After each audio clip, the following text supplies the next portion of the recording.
नमस्कार दोस्तों, आप सभी का स्वागत है आपके अपने YouTube चैनल पर। आज की इस वीडियो में दोस्तों आपके लिए हम 8th पे कमीशन सैलरी 2026 की बात करने वाले हैं और यहाँ पर आपको हम बताएंगे अप्रैल में वृद्धि से सैलरी 3 गुना तक बढ़ेगी और महंगाई भत्ता यानी कि डीए कर्मचारियों की आर्थिक ढाल।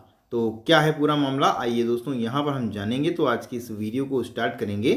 वीडियो स्टार्ट करने से पहले अगर दोस्तों आप चैनल पर पहली बार आए हैं तो चैनल को सब्सक्राइब कर लें, साथ में बेल आइकन को अंडर प्रेस कर लें जिससे डेली की डेली जो हमारी वीडियोस आती हैं उनकी जानकारी आपको मिल सकें। तो अब दोस्तों आइए आज की इस वीडियो को स्टार्ट करते हैं।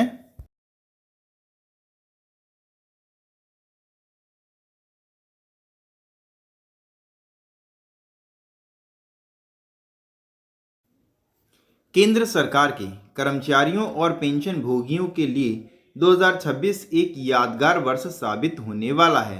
1 अप्रैल 2026 से महंगाई भत्ता यानी डीए में संभावित बढ़ोतरी और 8वें वेतन आयोग की स्थापना की चर्चाओं को लेकर उम्मीदों की एक नई लहर पैदा कर दी है। ये बदलाव न केवल आपकी मासिक सैलरी को मजबूत बनाएंगे बल्कि बढ़ती महंगाई के दौर में दैनिक जीवन को सरल बना देंगे। जहां सैलरी में 3 गुना तक वृद्धि की संभावना है, वहीं कर्मचारी संगठनों की वार्षिक पुरानी मांगें अब फलीभूत होने के द्वार पर हैं।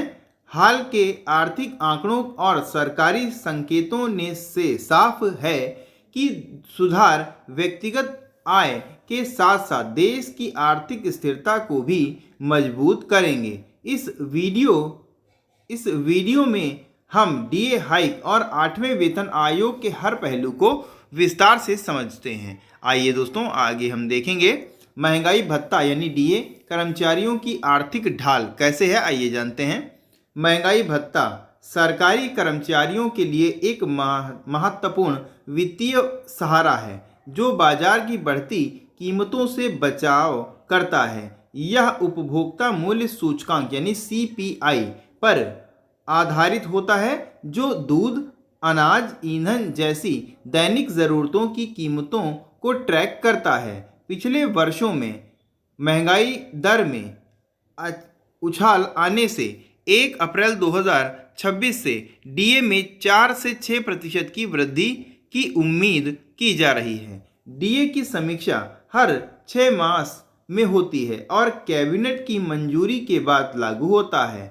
वर्तमान दर करीब 50% है, लेकिन नई बढ़ोतरी से एक औसत कर्मचारी की मासिक आय में लगभग 2000 से 10,000 रुपये तक का फायदा हो सकता है। इससे नगद भुगतान सीधे बैंक खाते से जुड़ जाएगा।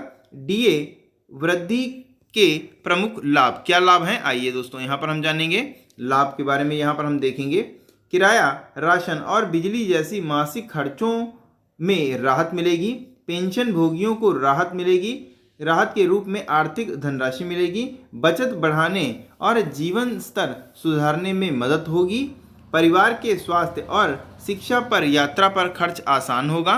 विशेषज्ञों का मानना है कि डीए हाइक से कुल सैलरी पैकेज 10 से 15% में तेजी आएगा और यह बदलाव कर्मचारियों का मनोबल ऊंचा करेगा, उत्पादकता भी बढ़ेगी।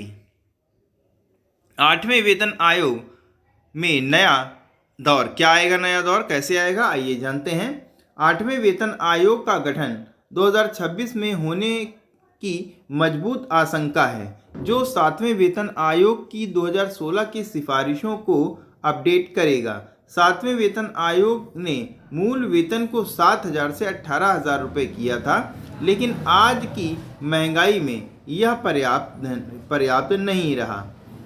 नया आयोग फिटमेंट फैक्टर को 2.86 से 3 या इससे अधिक करने पर विचार कर रहा है।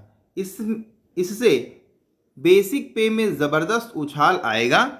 साथ ही एचआरए, टीए और अन्य भत्तों में भी बदलाव होंगे। निचले स्तर के कर्मचारियों की सैलरी 2.5 से 3 गुना तक पहुंच सकती है। आयोग लागू होने पर एरियर यहाँ पर टाइपिंग में थोड़ा एरियर गलत तरीके से लिख गया है, एरियर भुगतान भी संभव है जो लाखों रुपए का फायदा देगा। संभावित नई वेतन संरचना की लिस्ट अब कुछ इस प्रकार है जो यहाँ पर आप देख सकते हैं। विशेषज्ञों के अनुमान के आधार पर इस प्रकार हो सकती है लिस्ट। जैसे लेवल ए के कर्मचारियों की अगर बात करें जो 26,000 रुपये हो जाएगी इनकी, जो कि 18,000 रुपये मासिक मूल वेतन इनका हुआ करता था। वहीं लेवल 5 की देखते हैं तो ये 55,000 हो जाएगी न्यून, और 1,20,000 हो जाएगी लेवल 10 के लिए। बीच वालों का हमने यहाँ पर नहीं बताया है। लेवल 15 तक के लोगों की यहाँ पर 2.5 लाख रुपए तक यहाँ पर आप देख सकते हैं। ये आंकड़े CTC कास्ट टू कंपनी को अभूतपूर्व स्तर पर ले जाएंगे। कर्मचारियों को नए पे मैट्रिक्स से तुरंत लाभ मिलेगा। DA हाइक और 8वें वेतन आयोग का आर्थिक प्रभाव। इन बदलावों से कर्मचारियों की क्रय शक्ति मजबूत होगी जो बाजार की मांग को बढ़ावा देगी। दुकानदारों की बिक्री बढ़ेगी, उत्पादन में तेजी आएगी और नए रोजगार के अवसर भी पैदा होंगे।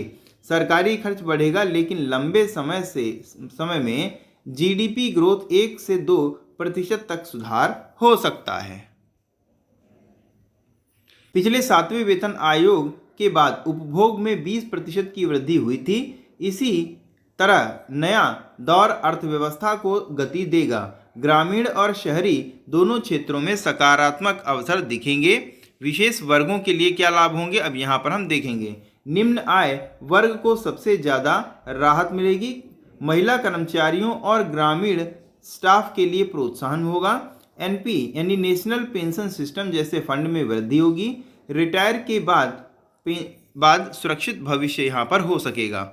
वर्तमान परिदृश्य और आगे की राह। अभी DA वृद्धि और 8वें वेतन आयोग पर वित्त मंत्रालय और यूनियनों के बीच बातचीत चल रही है। अप्रैल 2026 तक आधिकारिक घोषणा की उम्मीद है। कर्मचारियों को आधिकारिक वेबसाइट जैसे DOPT और फाइनेंस मिनिस्ट्री पर नज़र बनाए रखनी चाहिए। ये संभावनाएं रोमांचक हैं लेकिन अंतिम फैसला सरकार अधिसूचना पर ही निर्भर करेगा। सतर्कता बरतें और अफवाहों से दूर रहें। संक्षेप में इसका हम पूरा अगर बात करें तो यहाँ पर आप देखेंगे 1 अप्रैल 2026 से शुरू यह यात्रा लाखों परिवारों के जीवन को बदलेगी। DA हाइक और नया वेतन आयोग सैलरी को नई ऊंचाइयों पर ले जाएगा। वित्तीय स्थिरता के साथ आत्मविश्वास भी बहाल करेगी। कर्मचारी साथियों धैर्य रखें, यह आपके संघर्ष का इनाम है। आधिकारिक अपडेट का इंतजार करें और सुनहरे भविष्य का स्वागत करें और किसी भी इधर उधर की खबर पर विश्वास ना करें। आयोग की जो वेबसाइट है वहां पर आपको इसकी सही जानकारी प्राप्त होगी।